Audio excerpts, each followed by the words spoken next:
សួស្តីនិងជម្រាបសួរអ្នកទាំងអស់គ្នាវិលជួបគ្នាសាជាថ្មី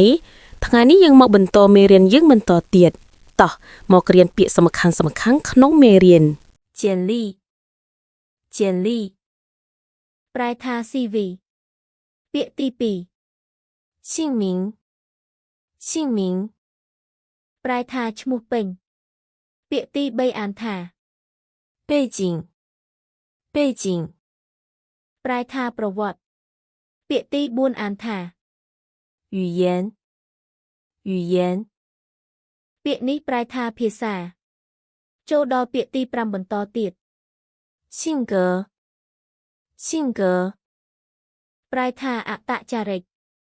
ចូលដល់ពាក្យទី6បន្តទៀត经验经验ពាក្យនេះប្រែថាបទពិសោធន៍ពាក្យទី7បន្តទៀតវាជាពាក្យចុងក្រោយគឺ爱好爱好ប្រែថាចំណង់ចំណូលចិត្តពាក្យសំខាន់ក្នុងមេរៀននេះមាន6ចឹងសូមអ្នកទាំងអស់គ្នាអាននិងវាឲ្យបានច្រើនដងនិងចងចាំវាបន្ទាប់យើងយកពាក្យទាំងនេះទៅបង្កើតទៅជាប្រយោគតោះអានទាំងអស់គ្នាចឹងពាក្យមួយនេះយើងអាចបង្កើតជាមួយឃ្លាពាក្យ简历បកថាប្រវត្តិរូបសង្ខេបឬ CV នេះជាប្រយោគដែលបង្កើតជាមួយវា你有简历吗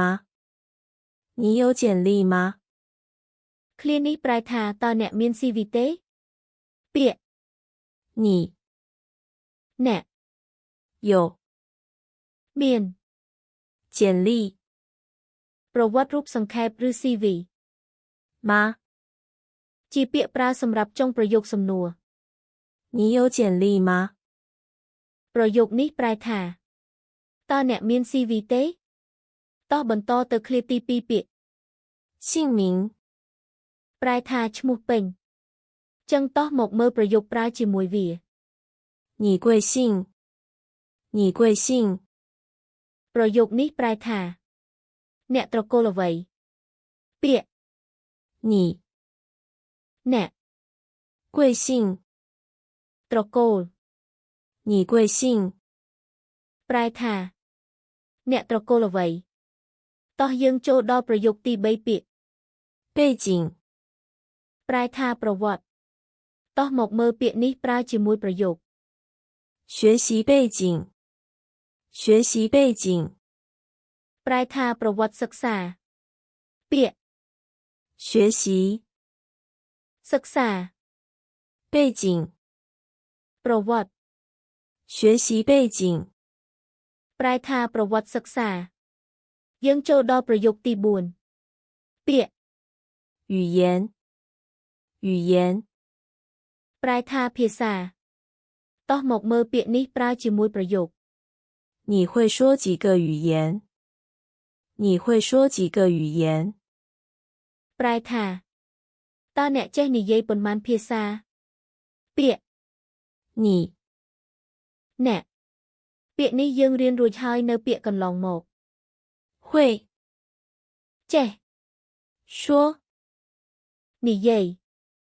几ប៉ុន្មាន语言ភាសា你会说几个语言ប្រែថាតើអ្នកចេះនិយាយប៉ុន្មានភាសាយើងចូលដល់ប្រយោគទី5ពាក្យ性格ប្រែថាអត្តចរិតតោះយើងមកមើលពាក្យបង្កើតជាមួយប្រយោគ他性格怎么样他性格怎么样ចឹងប្រយោគនេះប្រែថាអត្តចរិតគាត់យ៉ាងម៉េចដែរពាក្យ他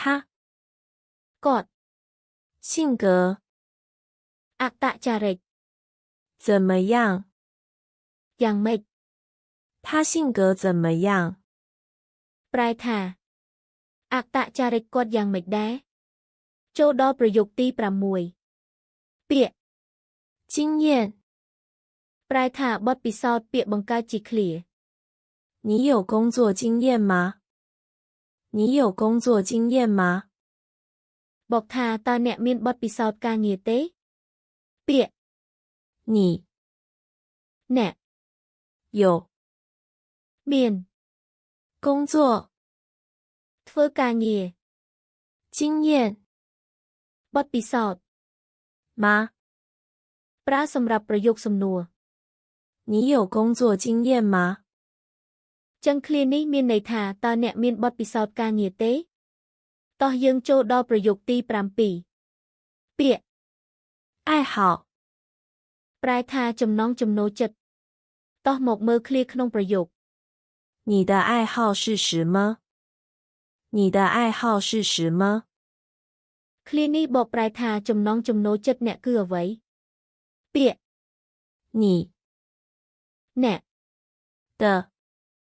របស់爱好ចំណូលចិត្ត是គឺ什么អ្វី你的爱好是什么ឃ្លានេះបកប្រែថាចំណង់ចំណូលចិត្តអ្នកគឺអ្វីចឹងមេរៀននេះមានតែប៉ុណ្ណឹងបើអ្នកទាំងអស់គ្នាចូលចិត្តវីដេអូមេរៀននេះសូមជួយចុច Subscribe ម្នាក់មួយផងសូមអរគុណជួបគ្នានៅមេរៀនវីដេអូក្រោយសូមជម្រាបលាបាយបាយ